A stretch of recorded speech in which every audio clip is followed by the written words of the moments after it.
ब्राह्मण क्षत्रिय विंशाम शूद्राणाम च परंतप कर्माणि प्रविभक्तानि स्वभाव प्रभवैर्गुणैः। पदच्छेद। ब्राह्मण क्षत्रिय विषाम अर्थात ब्राह्मण क्षत्रिय तथा वैश्यों के, शूद्राणाम अर्थात शूद्रों के, च यानी और, परंतप अर्थात हे शत्रुओं को संतप्त करने वाले अर्जुन, कर्माणि अर्थात कर्म, प्रविभक्तानि अर्थात पूरी तरह बांटे गए हैं, अर्थात भलीभांति नियत किए गए हैं, स्वभाव प्रभवहि अर्थात स्वभाव यानी पूर्वकृत कर्मों के संस्कार से उत्पन्न हुओं से, गुण ही अर्थात गुणों से। अनुवाद। हे अर्जुन, ब्राह्मण क्षत्रिय तथा वैश्यों के और शूद्रों के भी कर्म उनके स्वभाव से उत्पन्न गुणों के द्वारा यानी अनुकूल ही सम्यक रीति से विभक्त यानी नियत किए गए हैं।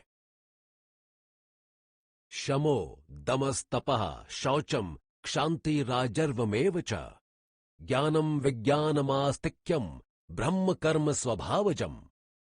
पदच्छेद। शमः अर्थात अंतःकरण का निग्रह करना, दमः अर्थात इंद्रियों का दमन करना, तपः अर्थात धर्म पालन के लिए कष्ट सहना, शौचम अर्थात बाहर भीतर से शुद्ध रहना, क्षांति अर्थात दूसरों के अपराधों को क्षमा करना, आर्जवम अर्थात मन, इंद्रियों व शरीर को सरल रखना, एव यानी ही, च यानी और, ज्ञानम अर्थात वेद शास्त्रों का अध्ययन अध्यापन करना, विज्ञानम परमात्मा के तत्व का अनुभव करना, आस्तिक्यम अर्थात वेद शास्त्र ईश्वर परलोक आदि में श्रद्धा रखना, ब्रह्म कर्म अर्थात ब्राह्मण का कर्म, स्वभावजम अर्थात स्वभाव से उत्पन्न हुआ अर्थात स्वाभाविक। अनुवाद। अंतःकरण का निग्रह करना, इंद्रियों का दमन करना, धर्म पालन के लिए कष्ट सहना, बाहर भीतर से शुद्ध रहना, दूसरों के अपराधों को क्षमा करना, मन, इंद्रियों और शरीर को सरल रखना, वेद शास्त्रों का अध्ययन अध्यापन करना, परमात्मा के तत्व का अनुभव करना और वेद शास्त्र ईश्वर परलोक आदि में श्रद्धा रखना, ये सब के सब ही ब्राह्मण के स्वाभाविक कर्म हैं। शौर्यम तेजो धृतिर्दाक्ष्यम युद्धे चाप्य पलायनम दानमीश्वर भावश्च क्षात्रम कर्म स्वभावजम। पदच्छेद। शौर्यम अर्थात शूरवीरता, तेजः अर्थात तेज, धृति अर्थात धैर्य, दाक्षम अर्थात चतुरता, युद्धे अर्थात रण में, च यानी और, अपि यानी भी, अपलायनम अर्थात नहीं भागना, दानम अर्थात दान देना, ईश्वर भावः अर्थात स्वामी भाव, च यानी और, क्षात्रम अर्थात क्षत्रिय का, कर्म यानी कर्म, स्वभावजम अर्थात स्वाभाविक। अनुवाद। शूरवीरता, तेज, धैर्य, चतुरता एवं युद्ध में भी न भागना अर्थात पीठ न दिखाना, दान देना तथा स्वामी भाव, ये सब के सब क्षत्रिय के स्वाभाविक कर्म हैं। कृषि गौ रक्ष वाणिज्यम वैश्य कर्म स्वभावजम परिचर्यात्मकम कर्म शूद्रस्यापि स्वभावजम। पदच्छेद।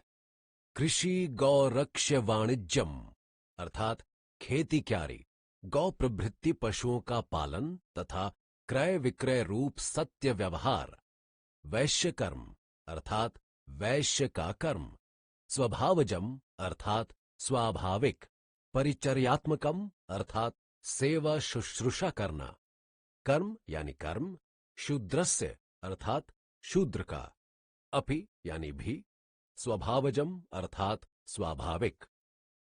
अनुवाद। खेती क्यारी, गौ आदि पशुओं का पालन तथा क्रय विक्रय रूप सत्य व्यवहार ये सब वैश्य के स्वाभाविक कर्म हैं और सब वर्णों की सेवा शुश्रूषा करना शूद्र का भी स्वाभाविक कर्म है। स्वे स्वे कर्मण्यभिरतः संसिद्धिम लभते नरः स्वकर्म निरतः सिद्धिम यथा विन्दति तच्छृणु। पदच्छेद।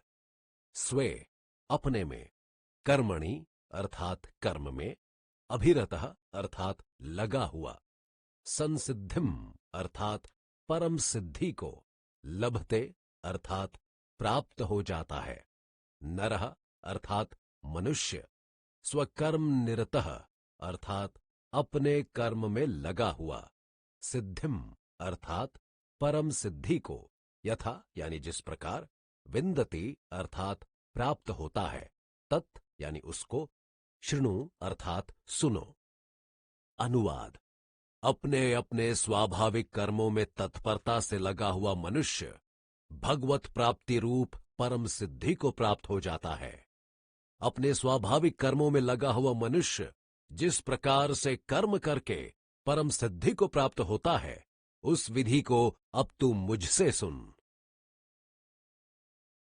यतः प्रवृत्तिर्भूतानां येन सर्वमिदं ततम् स्वकर्मणा तम्भ्यर्च सिद्धिम विन्दति मानवः। पदच्छेद। यतः अर्थात जिससे, प्रवृत्ति अर्थात उत्पत्ति, भूतानाम अर्थात प्राणियों की, येन यानी जिससे, सर्वम यानी सब, इदम यह, ततम व्याप्त है, स्वकर्मणा अर्थात अपने कर्मों द्वारा, तम यानी उसको, अभ्यर्च्य अर्थात पूजा करके, सिद्धिम अर्थात परम सिद्धि को, विन्दति अर्थात प्राप्त होता है, मानवः अर्थात मनुष्य। अनुवाद।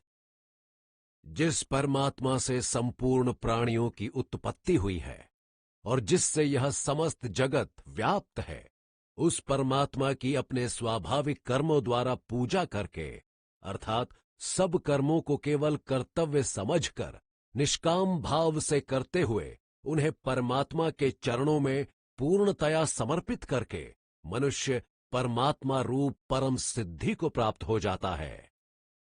टिप्पणी। अभी यह कहा गया कि निष्काम भाव से तथा भगवद अर्पण बुद्धि से स्वभावानुकूल कर्म करता हुआ मनुष्य परम सिद्धि परमात्मा को प्राप्त हो जाता है। यहां यह शंका उठती है कि यदि कोई व्यक्ति परिस्थितिवशात अपने स्वभाव के प्रतिकूल कर्मों द्वारा परमात्मा को प्राप्त करने की चेष्टा करे तो क्या उसमें कोई हानि व आपत्ति है? अगले 2 श्लोकों द्वारा इसका समाधान करते हुए भगवान कहते हैं, विगुणः परधर्मात् स्वनुष्ठितात् स्वभाव नियतम कर्म कुर्वन्नापनोति किल्विषम् सहजम कर्म कौन्तेय सदोषमपि न त्यजेत सर्वारंभा ही दोषेण धूमेनाग्निरिवावृतः। पदच्छेद।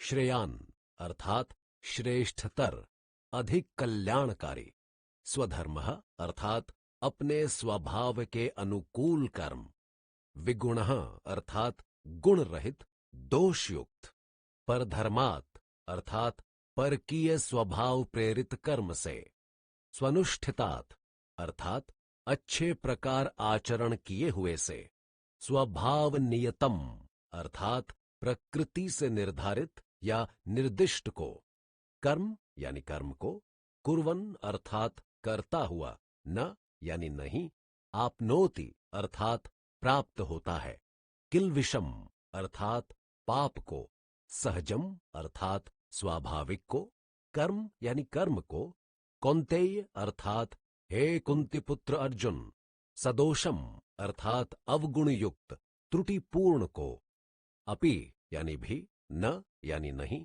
त्यजेत अर्थात छोड़े, छोड़ना चाहिए, सर्वारंभा अर्थात सभी कर्म, ही यानी क्योंकि, दोषेण अर्थात अवगुण से, धूमेन अर्थात धुएं से, अग्नि अर्थात अग्नि, इव यानी सदृश, आवृतः अर्थात ढके हुए। अनुवाद।